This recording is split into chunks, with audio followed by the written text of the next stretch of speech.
जय जगन्नाथ। भगवान जगन्नाथपुरी रथ यात्रा का महत्व जानने के लिए दो कहानियां प्रसिद्ध हैं।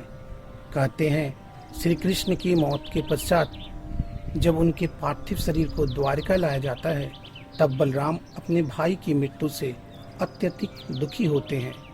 कृष्ण के शरीर को लेकर समुद्र में कूद जाते हैं। उनके पीछे पीछे सुभद्रा भी कूद जाती है।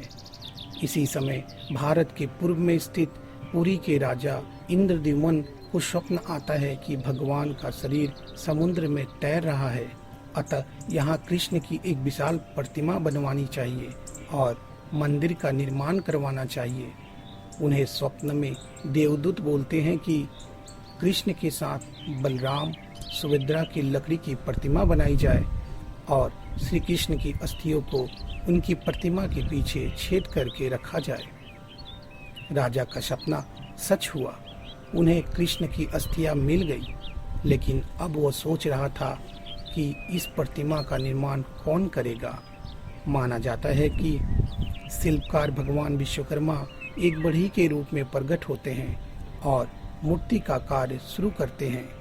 कार्य शुरू करने से पहले उन्होंने मूर्ति बनाने के लिए एक शर्त रखी, मैं जिस घर में मूर्ति बनाऊंगा उसमें मूर्ति के पूर्ण रूप बन जाने तक कोई न आए।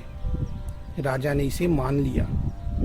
आज जिस जगह पर श्री जगन्नाथ जी का मंदिर है, उसी के पास एक घर के अंदर वे मूर्ति निर्माण में लग गए।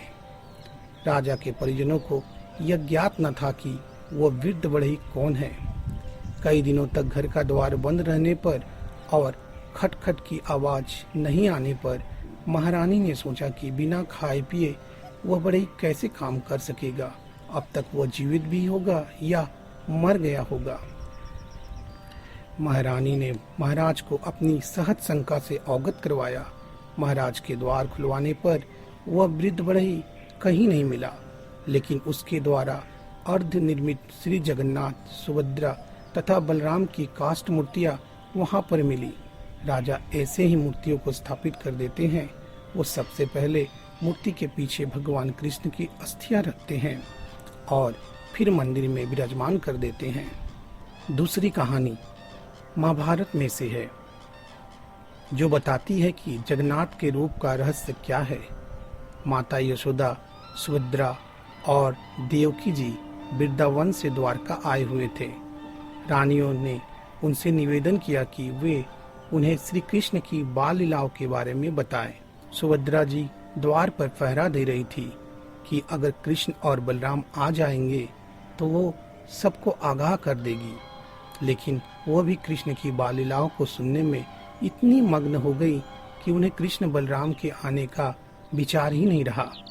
दोनों भाइयों ने जो सुना उससे उन्हें इतना आनंद मिला कि उनके बाल सीधे खड़े हो गए, उनकी आंखें बड़ी हो गईं, उनके होठों पर बहुत बड़ा स्मित छा गया और उनके शरीर भक्ति के प्रेम भाव वाले वातावरण में पिघलने लगे।